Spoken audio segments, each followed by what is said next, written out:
Hey guys, I am Jess. Welcome back to the Drifter Journey channel. We're going to switch it up today and do some homesteading content for you.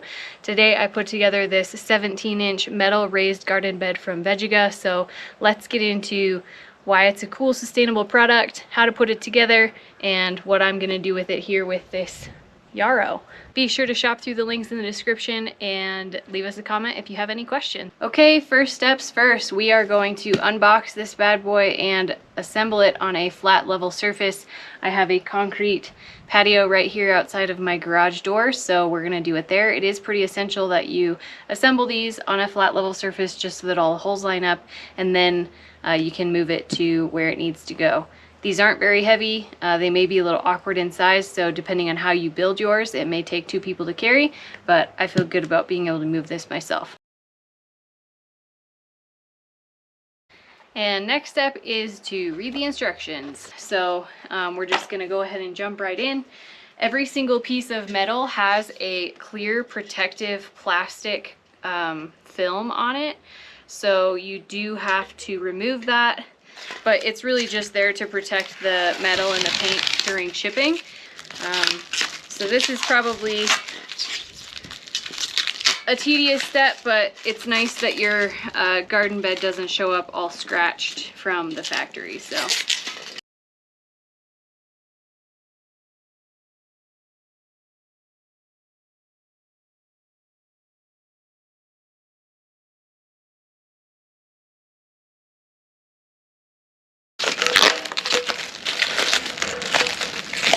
Very satisfying when you can get it all off in one piece. The next step is assembly. So you're going to need the hardware that it comes with, the little wrench tightener that it comes with. You will have to provide a Phillips head screwdriver.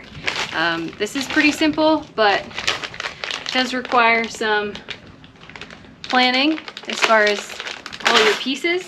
So I like to lay it out where it's going to go. With the 6.5 by 3.5 configuration that I've planned to do, since I have 8 of these flat side panels, that means there are 1 on either end in between the corner pieces, and then 3 panels on the long end between the corner pieces. So I have them kind of laid out where they're going to go. And so then the next step is just lining up the holes and assembling the pieces. One thing to note during assembly is trying to plan ahead for where your bracing rods are going to go. Not all configurations will utilize a bracing rod, but mine does. And so you just have to plan ahead which panels those bracing rods are going to go along into the mounting holes. Otherwise, I'll probably end up realizing it too late, and then I'll have to undo some screws and then redo them. So this section does not need a brace, so I'm just going to go ahead and assemble.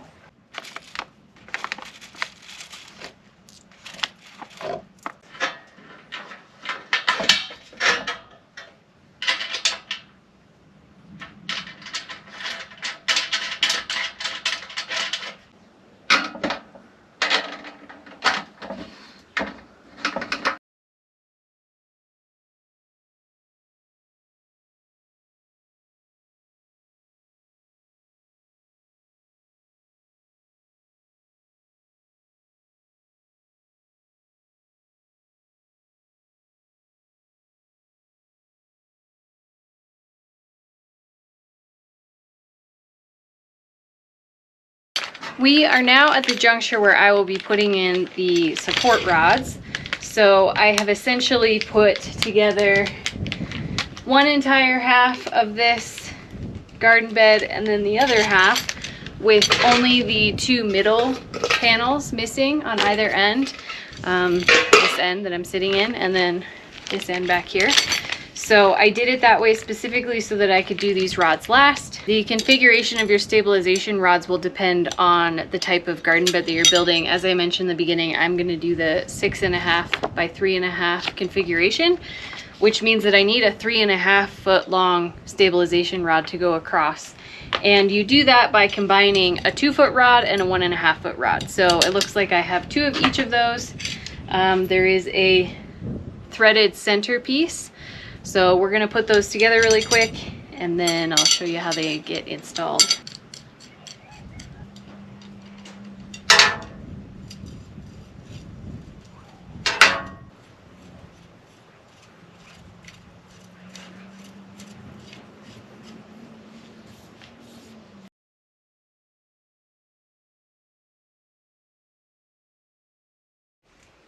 I'm going to put the bolt through the hole, put the washer on, and thread this end of the stabilization rod on this side.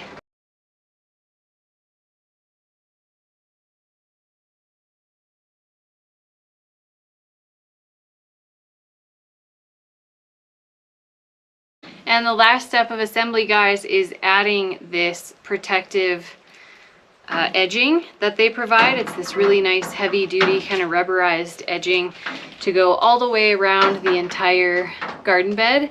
And that's just to ensure that if you lean on it or accidentally kneel on it or rub your arm across the side of it, that you don't catch any metal edges.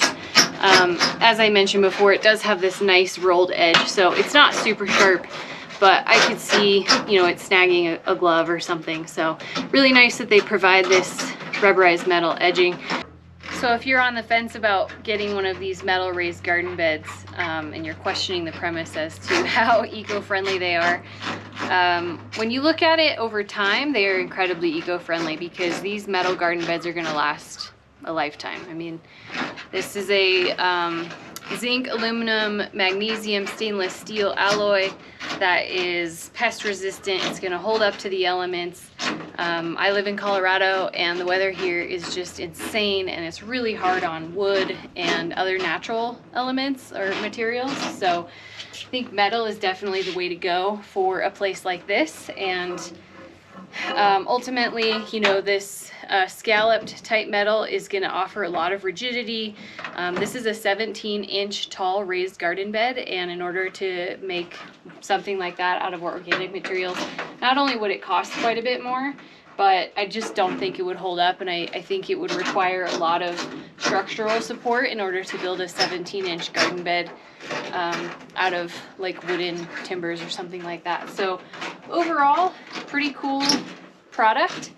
And I'm just gonna finish putting this edging on, and then we're gonna put it in place and fill it up.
Okay, I've gotten this raised garden bed prepped for soil by filling the bottom with some bark and like firewood pile scraps.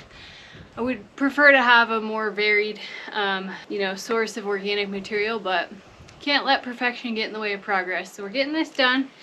Like I said earlier, this is a 17-inch raised garden bed, and I'd like to have around 12 inches of actual soil in here. So I think we're there. Yeah, that's right at about a foot to here. So I am going to start filling this with soil, and we're going to plant our plants.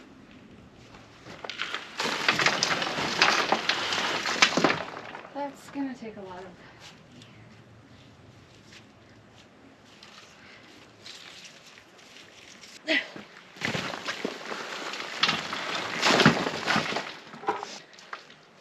Two down. A lot more to go.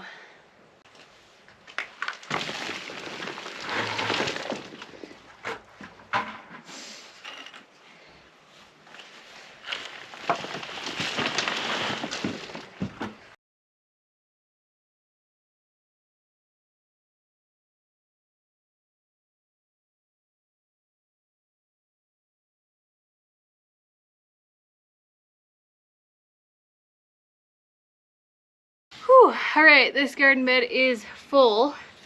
At least as full as I'm gonna make it for now, because I am going to dig some holes for the plants I'm gonna put in here. We're actually at the end of the growing season right now, so I am just going to put some filler plants in here for the fall, and then this will all be ready for me for springtime, which is really exciting.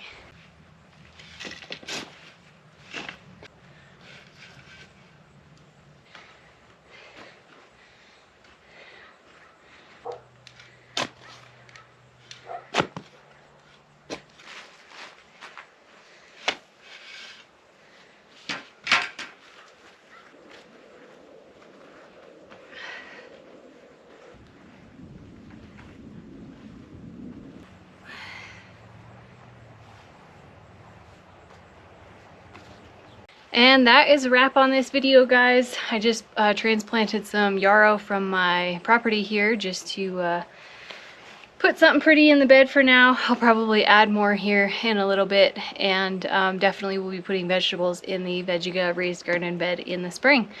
Thanks so much for watching. Be sure to leave comments and questions down below, and be sure to check out the link in the description for the product.